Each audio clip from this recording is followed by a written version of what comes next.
Саламатсыздар ма, құрметті оқушылар? Бүгін біз алгебра 8-ші сынып 2-де 145-ші есепті шығарамыз. Бұл жерде 245-ші есепте А және Б қалаларының арақашықтығы 260 километр дейді. Автобус Адан Б қаласына қарай 2 сағат жүргеннен кейін 30 минут тоқтап қалады, яғни кідіреді. Сондықтан Б қаласына кестеде көрсетілген мерзімде жету үшін ол жылдамдығын 5 км сағатқа арттыруға мәжбүр болды. Автобустың бастапқы жылдамдығы қандай? Енді бұны қалай шығарамыз? Енді біздің кесте А қалашығы мен Б қалашығын аламыз. Яғни не істейміз? А қалашығынан Б қалашығына деген осындай жобамен осылай аламыз арақашықтығын. Енді мына жерге шейін ол 2 сағат жүреді. Сөйтеді, мына аралықта ол жарты сағат. Яғни 30 минут деген сөз 2-ден 1 сағат тоқтап тұрады. Сөйтеді, мына арақашықтық қалады. Осы арақашықтық жалпы бізде 260 километр болатын болса, өшірге шейін жүреді, өшірге шейін жүреді. Мына жер бізде мына жерде жарты сағат тұрып қалғандықтан, енді біз жылдамдығын арттырып жетпесек, көрсетілген уақытта жете алмаймыз. Сондықтан бұл арақашықта 5 км сағат артық жүреді. Енді біз не істейміз? Бірінші мына жердің арақашықтығын тауып алайық. Егер осы жерде ғана жүретін болса, онда S1-іміз 2 көбейту V болады. Өйткені S деп отырғанымыз бізде V көбейту T. Мына жерге шейін 2 сағат жүрді, сондықтан 2 көбейту V болады. Мына арақашықтық бізде 2 көбейту V болады. Енді мына арақашықты да жол арқылы өрнектесек, бізде жалпы берілген 260 километр, демек мына жерге шейін 2V жүретін болса, онда мына жер S2-міз 260-тан 2V-ны алып тастаймыз, осындай жол жүреді. Мына жерге шейін 2V жүретін болса, мына жерге шейін 260 азайту 2V жүреді. Яғни мынау S1 болатын болса, мынау S2 болады. Және ол жылдамдығын 5-ге арттырады. Енді бұл жерде уақыт берілген, мынаны да уақытқа теңестіреміз. Яғни уақыт деп отырғанымыз, егер S-тен V көбейту T болатын болса, T деп отырғанымыз S бөлінген V-ға тең. Енді мына жердегі уақыт бізде T1-ді табатын болсақ, ол бізде мына жерге уақыт 2 сағат белгілі. 2 сағат. T2 тоқтап тұрған уақытты да аламыз, өйткені ол бізде сол уақыт кетті ол жерде. Тоқтап тұрған уақытты аламыз.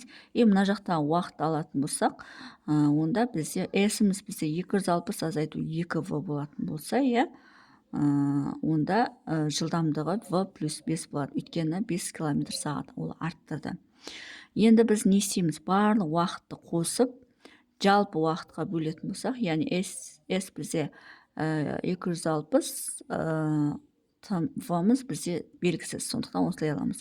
Демек, мына жалпы не уақыт. Ал мынау бізде сол уақытта кеткен уақыттар. Енді барлығын қосып, осы жалпы уақытқа бөлеміз. Яғни, мына жерге дейін ол 2 сағат жүрді. Мына жерде ол 0,5 сағат кідірді. Мына жерде ол 260 азайту 2V бөлінген V плюс 5 уақыт кетеді. Ең соңында 260 бөлу V болады. Яғни барлығын Т арқылы өрнектеп алып, осы жерден енді V деп отырғанды, яғни бастапқы жылдамдықты табу керек бізге. Осы теңдікті шешетін болсақ, бізде бастапқы жылдамдық шығады. Яғни мына жерге V плюс 5 түседі, мына жерге V плюс 5 түседі, мына жерге V түседі, мына жерге V плюс 5 түседі. Енді мынаны жеке-жеке бермей-ақ, мына екеуін қоссақ бізде 2,5 болады. Яғни 2,5 V плюс 5 деп алсақ болады. Плюс мынау бізде V 260 азайту 2V тең 260 V плюс 5 болады. Яғни осы теңдеуді шығарсақ, бізде бастапқы жылдамдықты табамыз. Мынау бізде 2,5 V квадрат болады, плюс енді 2,5-ті 5-ке көбейтеміз. Ол бізде 12,5, яғни 12,5 V болады, плюс 2,5-ті 5-ке көбейтетін болсақ, 12,5 V болады. Мынаған көбейтесіз, енді мынаны көбейтетін болсақ, 260 V болады. Мынаны көбейтетін болсақ, минус 2V квадрат болады. Тең Енді мына 260-та v-ға көбейтетін болсақ, онда бізде 260 v болады, плюс 260-ты 5-ке көбейтетін болсақ, ол бізде 1300 болады. 260-ты 5-ке көбейтеміз, яғни 1300 болады. Енді не істейміз?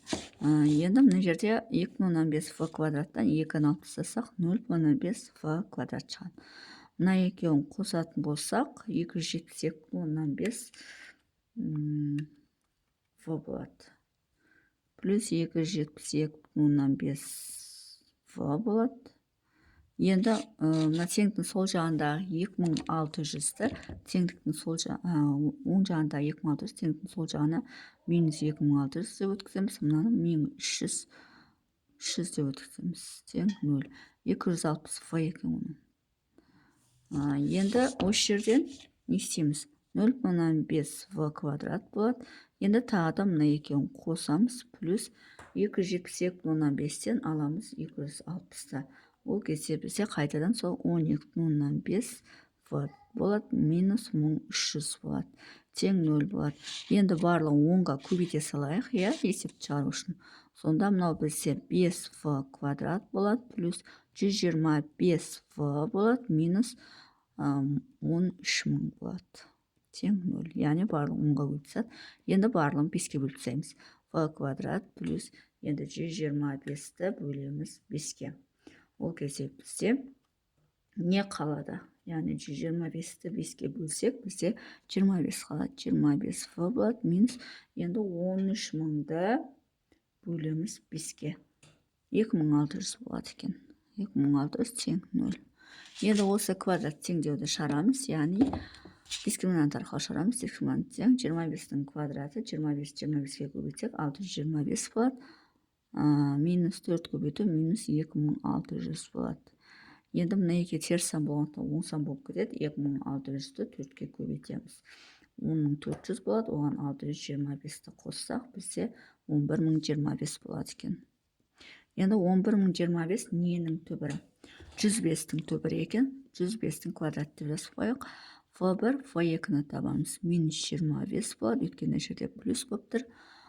Плюс минус 105 бөлінген 2 болады.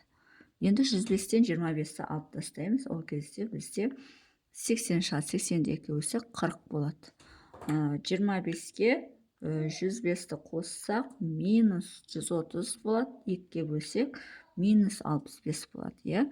Бұл бізде мұндай жылдамдық жоқ. Теріс таңбалы жылдамдық болмайды. Бізде сонда бастапқы жылдамдық 40 км/сағат. Сонда есептің жауабы бастапқы жылдамдығы 40 км/сағат болған екен. Сонымен есептің шығару жолы осындай. Егер есептің шығару жолы түсінікті болса, лайк басып, комментарий жазып, каналыма тіркеліп кетсеңіздер болады.